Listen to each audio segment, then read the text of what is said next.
அவள் பறந்து போனாலே என்னை மறந்து போனாலேன மாதிரி இன்றைக்கி கிளம்பி போயிடப்போகுது அது மயில் அப்படிங்கிறது தான் இன்றைக்கி நம்ம நடக்க போகிற ட்விஸ்ட்டாக இருக்கணும். ஏன்னா அந்த பொண்ணு வந்துட்டு வேறு எங்கேயும் போக முடியாதுமா, அவங்க அப்பா அம்மா மூஞ்சிலெலாம் முடிக்கவே முடியாது, நான் போனாக்கா அவங்கள வந்து கொன்னா தான் உண்டு அப்படிங்கிற மாதிரி தான் நிலமை.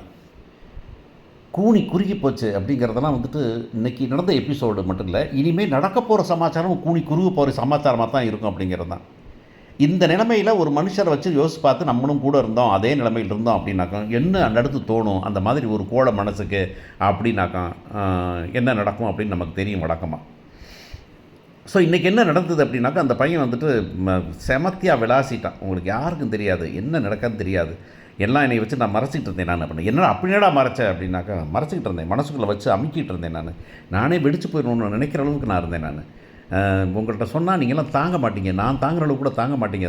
ஏன்னா என்கிட்ட நான் சொல்லியிருக்கலாமே என்னன்னு, உன்கிட்ட சொன்னாலும் தாங்க மாட்டேடா அப்படின்னு. என்ன தாண்டா அப்படி நடந்துச்சு அப்படின்னாக்கா, அந்த பொண்ணு இல்லை மாமா இருந்தது, பாரு கையை தொட்டால் கொண்டுருவேன் நான் ஓடுறேன் அப்படின்னு சொல்லிட்டு, சொல்கிறேம்மா நான் சொல்கிறேன், மனசில் வச்சு சொல்கிறேன், இன்றைக்கியம்மா உனக்கு ஞாபகம் இருக்கா அப்படின்னு சொல்லிட்டு, என்ன படிச்சேன்னு சொன்னால் அப்படின்னு. என்ன படிச்சுன்னு சொன்னால் திருன்னு இந்த அம்மா முடிக்குது. ஏம்மா கல்யாணம் பொண்ணு பார்க்க போனோம்ல, அப்போ சொன்னாங்கல்ல என்ன படித்தாலும் அவங்க வீட்டில் சொன்னாங்க அப்படின்னு. முடிச்சோடனே அரசி சொல்லு என்ன படித்தானே, எம்ஏ இங்கிலீஷ் லிட்ரேச்சர். ஆமாம் எம்ஏ இங்கிலீஷ் லிட்ரேச்சர். அவன் எம்ஏ இங்கே படிக்கல, உண்மையும் படிக்கல, ஒன்றும் படிக்கலை. அவள் போயிட்டு அவள் பாட்டில் வந்து ஸ்கூலும் முடிச்சிருக்கா, அவ்வளவு தான் அப்படின்னு. என்னடா சொல்கிற நீ அப்படின்னு. பா நீ உடனே ஒரு ஸ்கூலில் சேர்த்துட்டிங்களாப்பா, உங்கள் ஃப்ரெண்டு அந்த ரமேஷ் அண்ணன் விட்டுருக்கு ஸ்கூலில், அந்த ஸ்கூலில் சேர்த்துட்டிங்கல்ல, அந்த ஸ்கூலில் சேர்த்துட்டு என்ன சொன்னாங்க அப்படின்னு சொல்லிட்டு ஒன்றா சொல்கிறான். இது வந்துட்டு அவன் படித்தது இல்லை, சர்டிஃபிகேட் கிடைக்காதனால அந்த வேலைக்கு போகலை, அந்த வேலையிலேருந்து வேறு ஏதோ வேலைக்கு போகிறேன்ட்டு போனாலே பாஸ்போர்ட் வேலைக்கு, அந்த வேலைக்கும் போகலை. அங்கே அப்புறம் போனாடா, அங்கே எங்கே போனான், அந்த கடை ஒரு கடை இருக்குல்ல, அந்த கடையில் போய் ஹோட்டலில் சாப்பிட்டுட்டு இருந்தா, ஹோட்டலில் சமைச்சிக்கிட்டு இருந்தா, இல்லை பரிமாறிக்கிட்டு இருந்தா. நான் வந்துட்டு போய் உட்காந்து ஃப்ரெண்டோட உட்காந்து சாப்பிட்றேன், என் பக்கத்தில் ஒரு லேடி வந்தாங்க, நான் மொத்தம் பார்க்கவே இல்லை, தெரியுது வேறு என்ன வேணும் அப்படின்னு கேட்டவொடனே பார்த்தா அப்படின்னு சொல்லிட்டு, ஐயோ அப்படின்னு ராஜியே ஷாக் ஆகுது. உடனே இதெல்லாம் நடந்து போச்சுப்பா, நடந்து போனோட பாரு, இந்த படிப்பு இல்லை அப்படின்னு சரி காலேஜ் கொண்டு போய் சர்டிஃபிகேட் தொலைச்சிட்டேன்னு சொன்னாங்க. அங்கே போய் பார்த்தா அங்கே காலேஜுக்கே பரலப்பா, காலேஜ் வந்தால் தானே சர்டிஃபிகேட் இருக்கும் அப்படின்னு.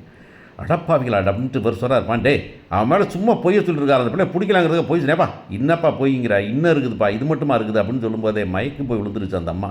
யார், நம்ம மேடம் கோமதி. ஸோ இதெல்லாம் நடந்து என்ன நடக்கும் அப்படிங்கிறத நம்ம யோசிச்சு பார்த்தோம்னாக்கா இப்போமே கண்ணை கட்டுதே அப்படிங்கிற மாதிரி தான் இருக்குது அப்படின்னாலும் கடைசியாக நடக்க போகிறது தான் முக்கியம். இந்த பொண்ணு அந்த பொண்ணு இது மட்டுமா போச்சு, இது மட்டும் இல்லைம்மா, அந்த பொண்ணு டேட் ஆஃப் பர்த் என்ன தெரியுமா அப்படின்னு. என்னது அப்படின்னு, டேட் ஆஃப் பர்த் தெரியுமா, பிறந்தது இப்போ தெரியுமா, எத்தனை வயசு தெரியுமா. ஏன் ராஜி அன்றைக்கி பேசியிருந்தேன் தீபாவளி விஷயமா, அப்போ என்ன பேசுனாங்க அப்படின்னு. என்ன வயசுன்னு. அப்போ வயசில் பிரச்சனை வந்ததில் உடனே நான் போய் பார்த்தேன், இவன் என்னமோ குழப்பறான்னு சொல்லிட்டு ஆதார் கார்டு கேட்டால் ஆதார் கார்டு கொடுக்கல, அப்படியே ஒப்பேற்றினான். நான் சரி அவங்க அப்பாட்ட போய் ஆதார் கார்டை வாங்கி கொண்டு வந்து, ஏன்னா உங்கள்கிட்ட போகிற ஆதார் கேட்டேன், அப்போ இவன் மட்டும் ஆதார் கார்டு தரல, ஞாபகம் இருக்கா. அப்போ போய் ஆதார் கார்டு கேட்டால் அவங்க அப்பாட்ட வந்து அவளை ரிசார்ட் கூப்பிட்டு போகிறேன்னு சொல்லி கேட்டாங்க. அவர் ஒரு டேட்டா கொடுத்து பார்த்தீங்கன்னா என்ன தெரியுமாம்மா, அவள் என்னை விட 2 வயசு கம்மியானவளப்பா, இல்லைம்மா அவள் என்னை 2 வயசு கூட என்னை விட அதிகமானவ. இதெல்லாம் எனக்கு பிரச்சனையே இல்லைம்மா, இதெல்லாம் நடக்குது பிரச்சனையே இல்லை, இதெல்லாம் என்கிட்ட சொல்லியிருக்கணும்ல, நான் தானே புருஷன் கற்றுருக்கணும்ல, என்கிட்ட இருந்திருக்கணும்ல அப்படின்னு சொல்லி புலம்பி தவிக்கிறான் அவன் பாட்டில். அவங்க அப்பாவும் வந்து புலம்புறாரு. உடனே கட்டி பிடிச்சிக்கிறான், கதைப்பிடிக்கிறான், பேசுகிறான். அந்த பொண்ணு வந்துட்டு மாமா சொல்லாதேன்னு சொல்லிகிட்டே இருக்குது. ஏண்டி இவ்வளவும் நடந்தானே, இல்லை இதுக்கடையில் தெரியுமா உனக்கு, இதெல்லாம் பண்ணி கொண்டு அவள் வீட்டில் விட்டன் என்ன பண்ணால் ஒரு கதையை உருவாக்கி என்னை வர சொல்லி நான் வந்து ப்ரெக்னென்ட்டுன்னு சொன்னால் நான் வந்து சரி பாவம் என்ன பண்ணுறதுன்னு கூப்பிட்டு வந்துட்டேன் நான். அதுவும் பொய் தான் அப்படின்னு. ஐயோ நான் அதிலெல்லாம் பொய் சொல்லவே இல்லையே, எதில் நான் சத்தியமாக சரியா, நீ உன் சத்தியங்கள்லாம் எதிரி, நீ வாழை திறந்தாவே போய் இதில் நீ வேறு சத்தியம் வேறு பண்ணுவியா, நீ அந்த சத்தியத்தை நான் நம்பவே நீ நினச்சிக்கிட்டியாடி அப்படின்னு பேசுகிறான். ஷாக் ஆகி போயிருந்த அந்த பொண்ணு, அந்த பொண்ணுமே பண்ண முடியல, அது அப்படியே கலந்து உள்ளார போகுது. இந்த மாதிரி நேரத்தில் என்ன பண்ணாங்க, இது வரைக்கும் அந்த பிள்ளையை விட்டுட்டு இவனையே மொச்சுக்கிட்டு இருந்தவங்க இப்போ அந்த பிள்ளையை விடுறாங்க. இப்போ இதெல்லாம் வந்துட்டு ஒரு லாஜிக்கு, ஒரு மனுஷ தன்மை அப்படிங்கிறதாக்கும் ஐய ஒட்டு மொத்தமாக அவமானப்பட்டாலே அப்படிங்கும்போது அந்த பொண்ணு மேலே ஒரு கண்ணு வைக்கணுங்கிறது தான் விஷயம். இப்போ நம்ம காலேஜிலே ஒர்க் பண்ணும்போது ஏதாச்சும் பிள்ளை வந்து தப்பு பண்ணி பொண்ணுங்க மாட்டிக்கிச்சுனாக்கா அந்த பொண்ணுங்களை ஓடு அப்படின்னு விரட்ட முடியாது. அவங்க அப்பா அம்மா வச்சு அப்பா அம்மா கையில் ஒப்படைக்கணும். இல்லைனாக்கா இங்கேருந்து பொறுப்பான ஒருத்தரை கொண்டு போய் அந்த பொண்ணை கொண்டு வீட்டில் ஒப்படைக்கணும். அது பொண்ணோ பையனோ முக்கியமாக பொண்ணுங்களுக்கு கொடுப்பாங்க. ஏன்னா அது பாவம் பூஞ்ச மனசு பக்குன்னு ஏதாச்சும் ஒரு முடிவு எடுத்துருச்சுன்னா அப்படிங்கிற பயம் இருக்கும். 2 வகை இருக்குது. ஐயோ அந்த பிள்ளை மேலே இருக்க அக்கறை, இன்னொன்று வந்துட்டு ஐயோ என்னமா பண்ணிச்சுன்னா ஸ்கூல் பேர் கெட்டு போயிருமேனுங்கிறது அப்படிங்கிறோட சுயநலம் ஏதோ ஒன்றில் இந்த நேரத்தில் பண்ணணும். அப்படி அந்த மாதிரி இந்த குடும்பம் என்ன பண்ணணும்னா அந்த பொண்ணை கவனிக்கவே இல்லை. அந்த பொண்ணு நைஸாக உள்ளார போயிடுச்சு. ஏன்னா இடையில கேட்டாங்க, வேறு என்னமாவது வச்சிருக்கியா, இவ்வளோ தானா, இன்னும் இன்னும் எவ்வளோ பொய் இருக்கோ தெரியாதப்பா, நமக்கு தெரியாத பொய் எவ்வளோ இருக்கும்போது தான் ராஜி திருன்னு முழிக்குது. முடிச்சுட்டு என்ன பண்ணுது, இவங்க வந்துட்டு அந்த பொண்ணு அங்கே நவுந்தோடனே இந்த பிள்ளை என்ன பண்ணுறது அப்படின்னு பேசிகிட்டு இருக்கும்போது அந்த பொண்ணு சக்குன்னு உள்ளார போயிடுச்சு. இப்போ என்ன பண்ண போகுது அப்படிங்கிறது தான் மயில். மயில் என்ன பண்ணணும் அப்படின்னா, 2 விஷயம் இருக்குது. ஒன்று, நம்ம வழக்கமாக சொல்கிற மாதிரி வந்துக்கிட்டு அந்த பொண்ணு வந்து ஐயோ இதுக்கு மேலே வாழ்ந்து என்னடா பண்ணுறது, கூனி குறுகி 4 பேத்துக்கு முன்னாடி நின்னமே, குடும்பத்து முன்னாடி ராஜி மாதிரி சின்னவ முன்னாடி, அரசி மாதிரி சின்னவ முன்னாடி சரி புருஷனே சின்னவன் தானே சொல்லப்போனால் வீட்டில் இருக்க மாமனார் மாதிரி வயசு கூட நீ வேலை தானே.